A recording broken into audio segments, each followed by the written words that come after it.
Professor, giving me this opportunity. And good afternoon, everyone. So, my name is Masi. I already said, so I'm from Iran. So I came to the United States 4 years ago, 2015. So today I'm going to talk about a little bit more Persia, giving you a not complete image, but I'm trying to explain about religion and culture in Persia.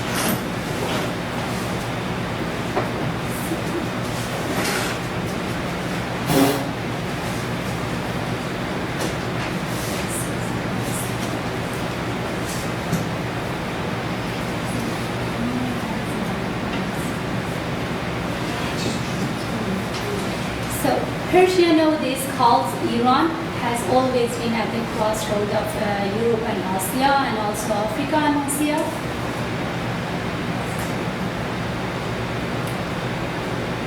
About 10,000 years ago, the first Iranians started agriculture on the Caspian Sea. And over the past 10,000 years, unique culture, religion, and people has developed with significant literature, poetry, and art. Through our culture, we can also see the ethos and morals of the society. In this presentation, I will look at a few examples from history and reflect on some traditions, culture, moral stories, and ethical principles to explore our social and spiritual heritage. So, my question is, what are your images of the Persia or Iran? So, anyone can tell me what maps looks like? It's like I saw my country. So, when I started learning in a school, okay, please. I think I heard you say, what are my impressions of Iran? It's like, it's remembering a picture of some pets. Well, your image of Iran, go ahead. Yeah. The impression that I have of Iran, which may not be correct, okay? I've met people who are Iranian who were very cultured people. Whenever I visit their homes, they have beautiful art and literature and are all, for the most part, highly educated people. I apologize for what I'm going to now express. It feels to me that some things have changed in Iran that have greatly limited people. And it may be for a good reason that there was a ruling class, perhaps. But it seems like it is less sophisticated and worldly now. But that's just my impression. And forgive me if I'm wrong. No, it is okay. Yes, right. So, as you said, yeah, we have a really very old culture, and we have many famous philosophy in the world that still some of them, like Ernestina, they teaching their book in the university. So the things that I wanted to tell you here, when I started, in a kindergarten, they're teaching us about map. Remember, it's like a cat. Persian cat is a famous Persian cat. So the map is like a cat or map. So.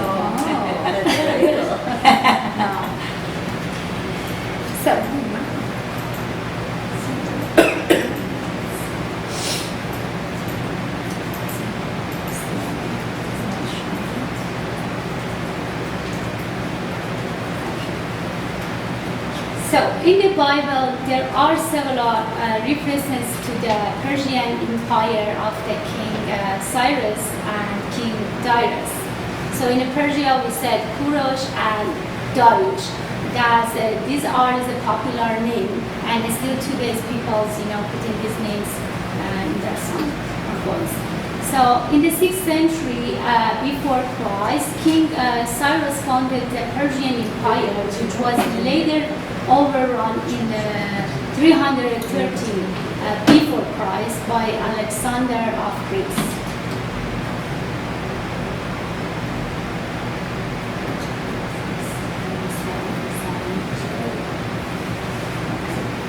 So I will talk more later about King Cyrus. Here, as you see, the Persian Empire grew over the time. So started from India to Libya and to Turkey. And it was really very big empire in its time. So, about Zoroastrianism. So, in Farsi we say Zarathustrian. Zoroastrianism or Zarathustrian is one of the oldest religions that is still practiced today. It is a monotheistic faith and centered in the dualistic cosmology of good and evil, and predicts the ultimate destruction of evil. It is likely to be derived from a common pre-Indo-Iranian religion.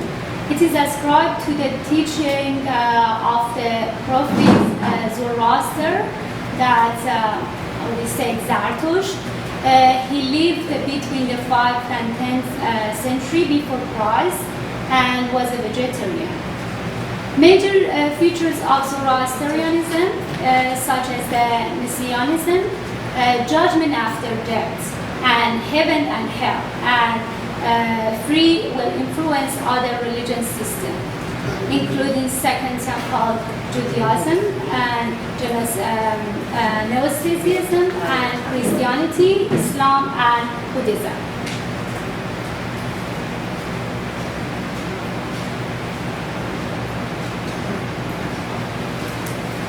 Zoroastrianism shares elements with the historical Vedic religion. Many traits of Zoroastrianism can be traced back to the culture and beliefs of the prehistorical Indo-Iranian period, that is to the time before the migration that led to the Indo-Aryans and Iranics becoming distinct people. Moving from animism to monotheism, it still includes some sacred animals and plants. Well, Hindu believe in many incarnations of gods in animals and reincarnation. Zoroastrians moved away from polytheism to worship fire. They still gave special respect for some animals, as is still seen in most religions.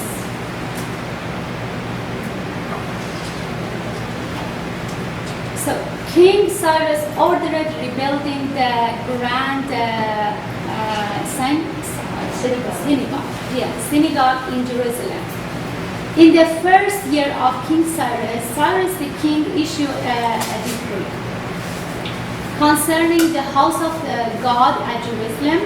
Let the temple, the place where sacrifices are offered, be rebuilt, and let its foundation be retained, and let the cost be paid from the royal treasury. Also, let the gold and silver utensils of the house of God, taken from the temple in Jerusalem and brought to Babylon, be returned and brought to their place in the temple in Jerusalem, and you shall put them in the house of God. So, and here is that picture of that figure.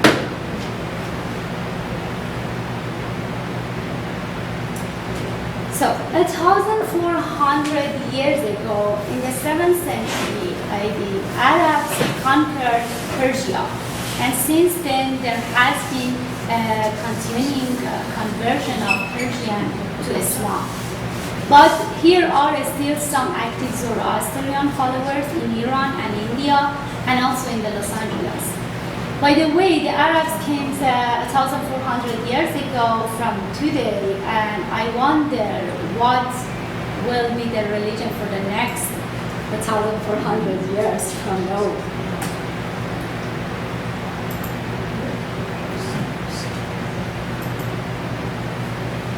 It is recorded that in order to tease Zoroastrians, Muslims cut down their holy cypress trees and converted fire temple to mosques and maltreated dogs, as these animals are sacred in Zoroastrianism. The dog is regarded as an especially beneficent, clean and righteous creature, which must be fed and taken care of. A dog's gas is considered to be purifying and to drive off demons.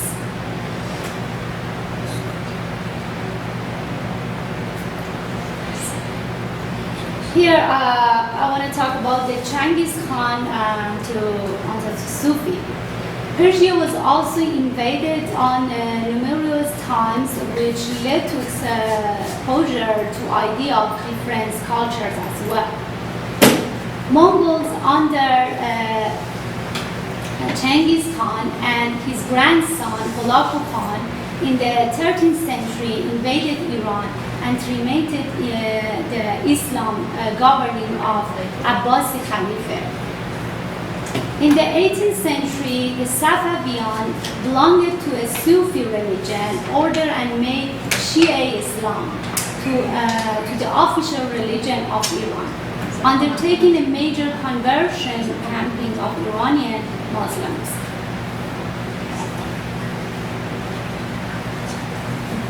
So, evaluation of Islam in Persia. The famous British philosopher Bertrand Russell said, the Persians, on the contrary, have been from the earliest times deeply religious and highly speculative. After their conversion, they made of Islam something much more interesting, more religious, and more philosophical than had been imagined by the Prophet and his kinsmen. There were very significant changes since the 1979 revolution in Iran, and this paper does not really discuss politics. There is less freedom of religion belief in modern Iran than existed in the traditions of Zoroastrians and Sufis and most other period of history. That's really helpful. So, Rumi or Jalal Muhammadin Balkhi, or we say in Farsi Maulana, is a famous poet, a philosopher. So, here there is a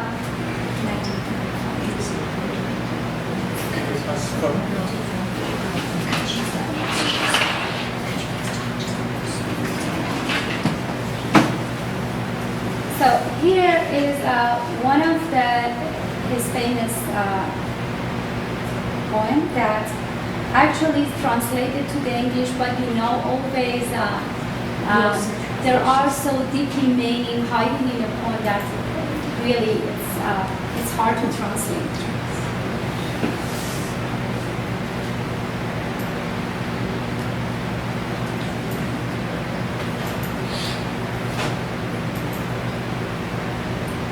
So I would like to read this with a Farsi for you. نه از خاکم، نه از آبم، نه از بادم، نه از آتش، نه از عرشم، نه از فرشم، نه از کونم، نه از کانم، نه از هندم، نه از چینم، نه از بلغار و سقسینم، نه از ملک عراقینم، نه از خاک خراسانم، نه از دنیا، نه از عقبا، نه از جنت، نه از دوزخ، نه از آدم، نه از حوا، نه از فردوس رضوانم. مکانم لا مکان باشد، نشانم بی نشان باشد، نه تن باشد نه جان باشد که من از جان جانانم. Hopefully you enjoy. I know, but you can read the English one here.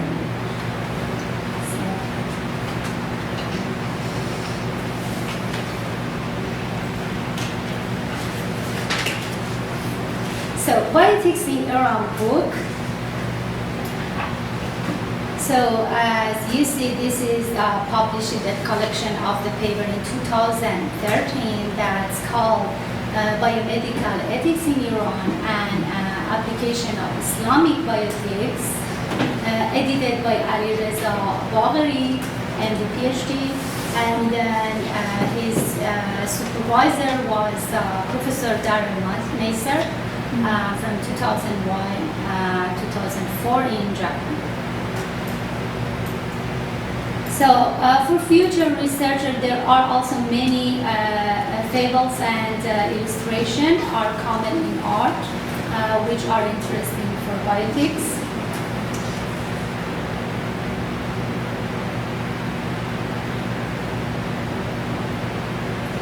So references to animal are often used in popular culture.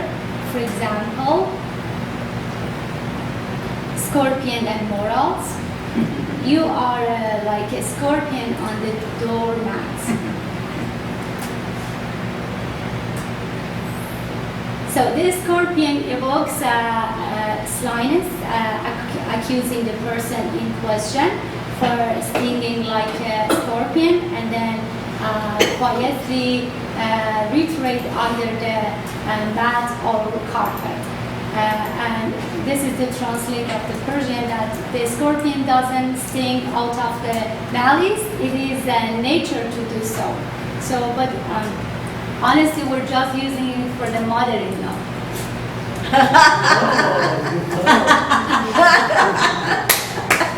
Bravo, that's a cultural thing, right?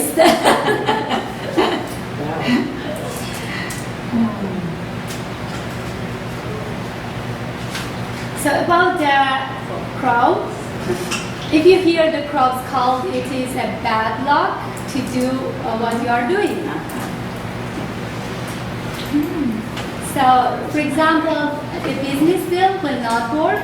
This is that our belief, you know, if you hear in the morning you're going to do, you know, something, oh no, I'm not going to be lucky. So, or you will lose the battle. So, about the eagle, is a symbol of power. If the army sees the eagle on the way to war, it is a sign that they will win the battle. The eagle was the symbol of the Iranian Empire because they could look directly into the sun. So here is a beautiful picture of the lion. So this is a royal emblem of the Qajar dynasty. So it was one of the king's dynasty in Iran, so like around 100 years. Sun and lion royal emblem of the Qajar dynasty, and as you see, is colorful. And this is one of the famous one that's is in a Tekke Magan al-Muluk in a Kermanshah from Iran. So Kermanshah is named the city of the king, and I was born over there. So gaps between theory and practice. In every society, there are some gaps between theory and practice. In this presentation, I have explored some of the history and culture of religion in Iran. If bioethics is the love of life, we need to love all of life. There is a long tradition of loving life in Iran, and some of the ethical norms have been illustrated. We can pray for respect, for good ethics, promotion of human rights for all, and love and tolerance between peoples, as this will enhance the peace of all persons. that was my presentation. I was trying to short and brief. Are there any questions or comments? Yes, please. I really appreciate the fact that you brought your culture here. We don't know what we read in political journals or newspapers, and you brought a very,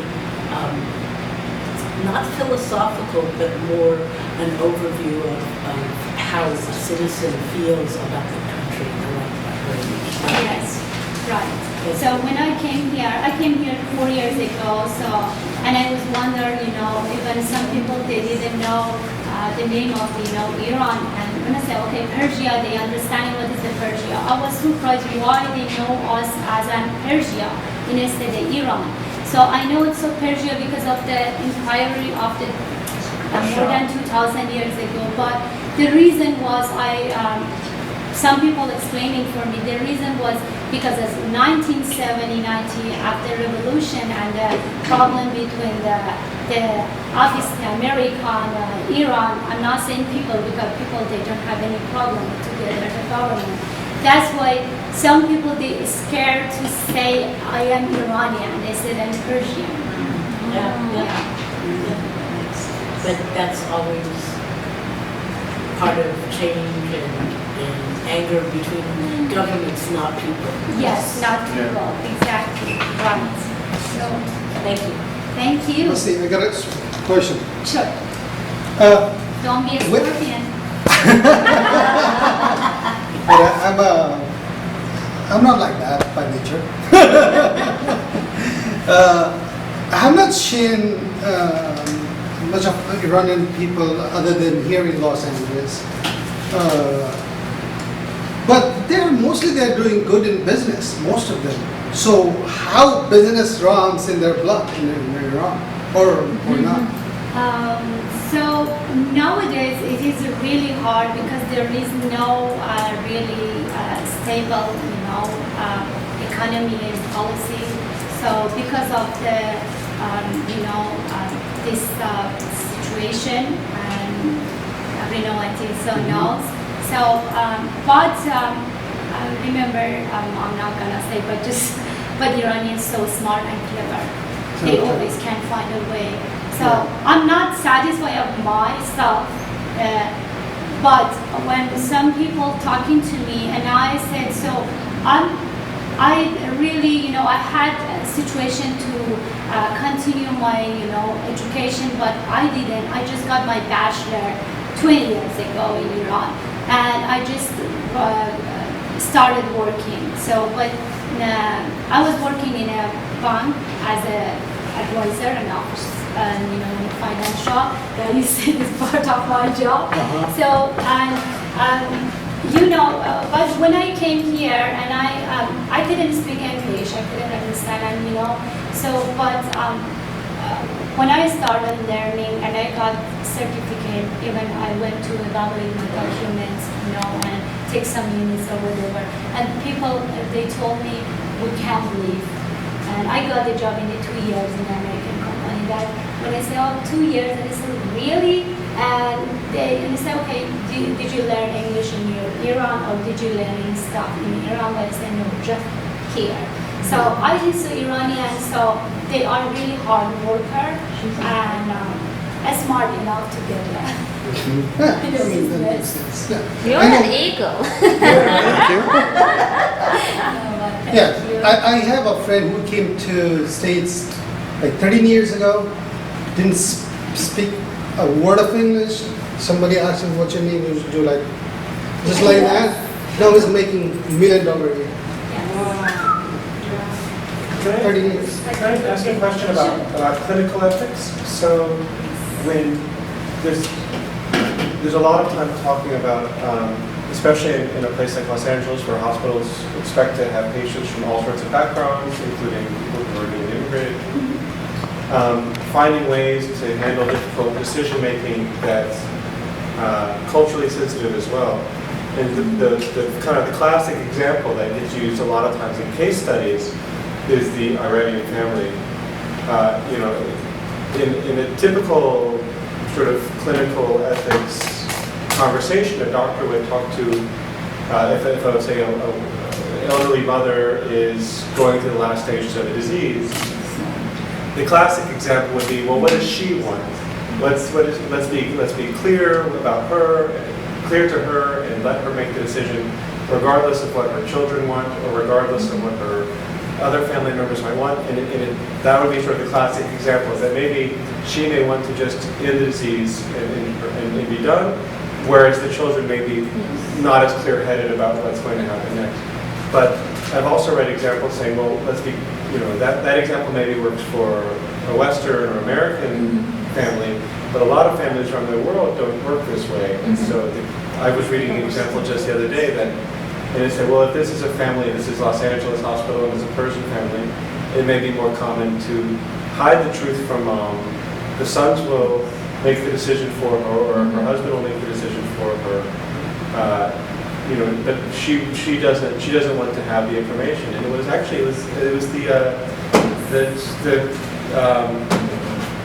I'm going to lose my mind. Hospice and palliative care. Yeah, well, it was our meeting at Loyola Marymount with the Southern California Bioethics. SCBCC, yeah.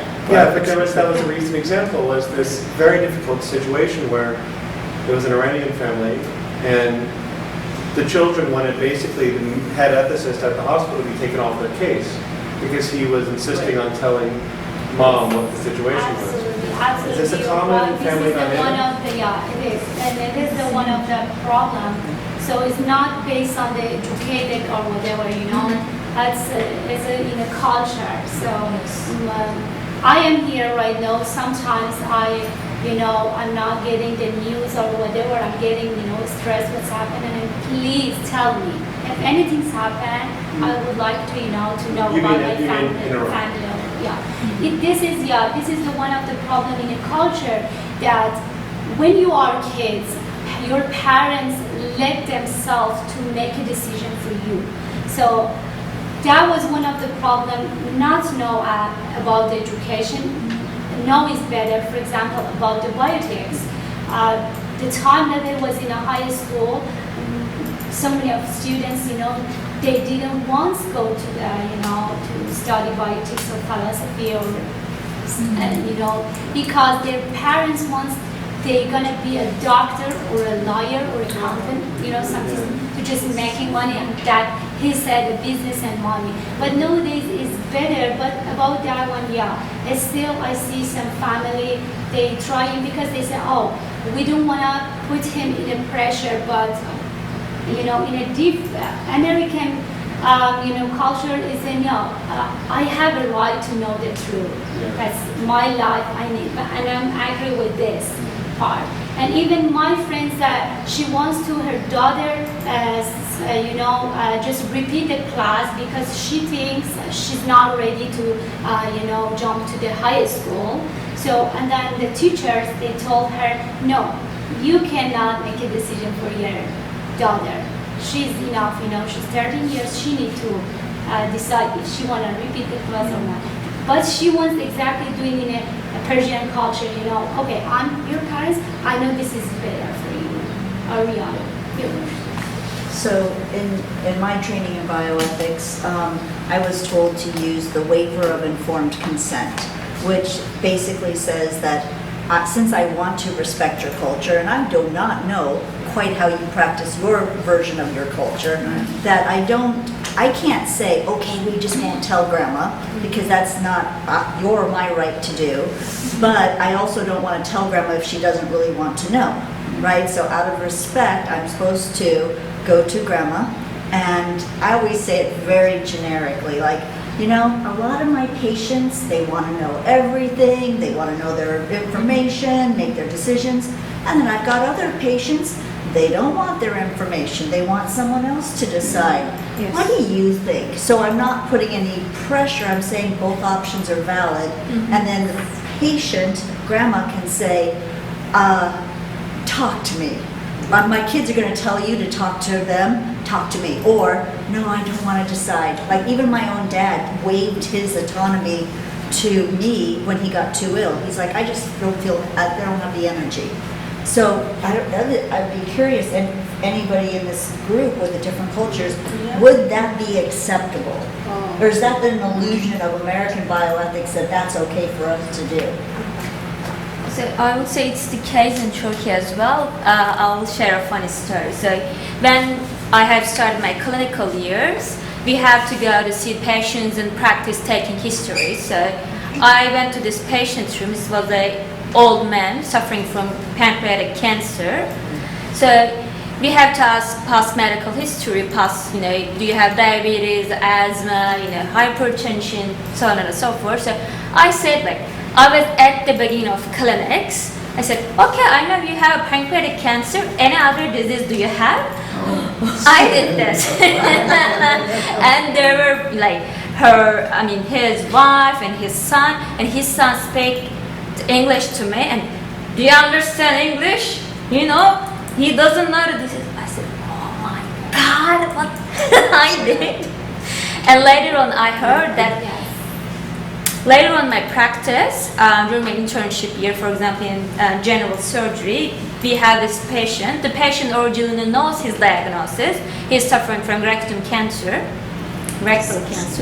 So, but he got recurrence, there's a metastasis all over the tummy and so on. So they said, okay, don't tell the patients he got metastasis. Let's say, okay, you'll get a pain in there, we're going to give you some medications, that's it. So everyone was well informed not to tell that patient that he has metastasis. Yeah. But it's so, but in the United States, it's so much not the I would say in the United States, it's well regulated. Yeah, in the United States, well, and I hadn't heard of that wave of informed consent. That's really good language. Because a person has the right to give away their power.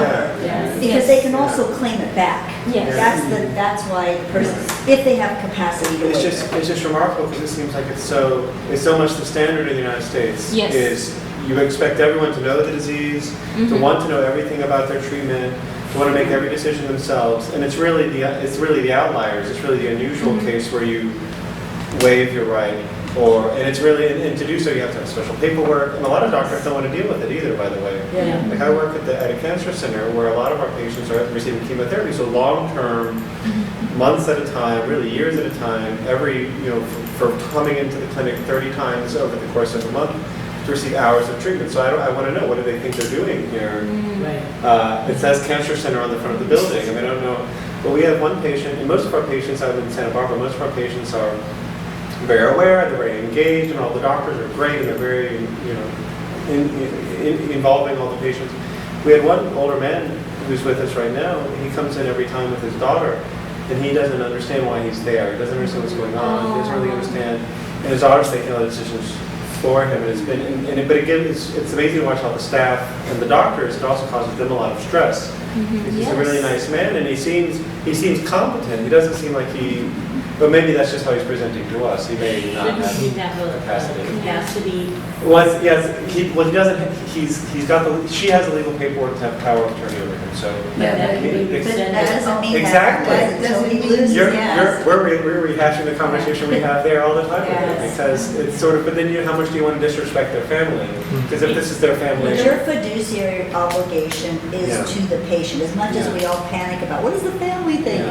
In the United States, that is our pure obligation. Anyway. We have great social workers, they're on it. But it's amazing, it's not just the patients and the family, it's the doctors and caretakers who have stress over this. To make sure I'm not going to step and put my foot in my mouth, but at the same time I want to respect the family. And in the end, I want to just add this really. So about the Persian, now is more developed and educated in Iran from, comparing to 20 years ago. Because, after the revolution, we were in a war like 8-9 years, and it was so, side effect in the country. But after that, so it's going, people have access, more to the internet, and so more educated, and the culture is going to be a little bit change and better. But what is the problem with the Persian here? I was wondering when I came here, and I had the better expectation of the Iranian here until the Iran, but exactly it was opposite way. And I realized that some people, they immigrate to the United States like 30 years ago, 40 years, by that time, they just brought whatever by that time it was in the culture and here, and still continue in that way. So sort of like froze the culture. Yes, here. exactly, froze the culture. So no, it's there is a really difference between that. Yeah. They are here, you know, as a Persian or in an So you Iranian. see, like Persian American culture is very almost 30 years old. Yes, so Compared to- that's why that I'm telling you about me, about my parents. Yes, they, you know, they still think it's better, you know, to not get the true, for example, put their kids or blah blah, something like that. But nowadays, our generation, like me, my sister, no, we're more okay and we say, okay, it's all right. We need to know the truth, and yeah, we're telling the doctor, you know, so tell us what it is. Yeah. That's fascinating. Thank you very much. All right, thank you, ma'am. I wanted to say that Persian culture is not the only culture that assigns the responsibility of medical decisions to other people, and sometimes, like I went to admit a patient to hospice, and the patient was not able to, was not competent to sign on the hospice. I was told, don't disturb his wife because she had a major stroke and she's very anxious, and don't upset her. Her children were there, but they weren't related to the patient. And I sat there and I called somebody, and I'm sitting there and the wife comes out and she says, "You're a perfectly lovely woman, but my husband is dying and you need to leave." And at that point I was able to say, that's why I'm here, and to connect with her on a gut level, you know. And as it turned out, they were high school sweethearts that married other people. Those marriages weren't successful, and they found each other later in life. And I said to her, well, then he's the love of your life, right? And she said yes. There's a new picture out written by a Chinese woman about grandma dying in China, and they move up this wedding so that there's a reason for the whole family to gather in China, but they're not to tell grandma that she's dying. It's just really, it's just really Aquafina, yeah. homecoming. Aquafina is the Yeah. the actress. Yeah, I was about to say, that's spot on. 'Cause this is Yeah, that- exactly. That's And what you have we're this talking entire about. like extended family Yeah, essentially committing a hoax against their grandmother yeah. to not tell her. And especially all the Americans who are coming out to China are saying this is wrong. Who knows better than the actual person dying, Right. you know? Well, we have it. What a Yeah. hard nut to crack. Yeah. This happens, I think, in many cultures, as you said, but sometimes it's a facade, a game Yeah. where the person who's not being told actually does know. Yeah. And I found I know relatives who have kept diaries, and then later when they die, the person who was hiding the truth Yeah. finds a diary, and Yeah. they suddenly saying, "I forgive you, but actually I knew." Yeah. That's You know, common. and That's- yeah, and that we. Yeah. Yeah. And but there is also one other international law on the right not to know. The Universal Declaration on the Human Genome and Human Rights says we have a right not to know our genetic sequence. So it's actually Yes. international law that you don't need to know. Thank you very much, Masi. Thank you. Thank you for listening to me. Very nice.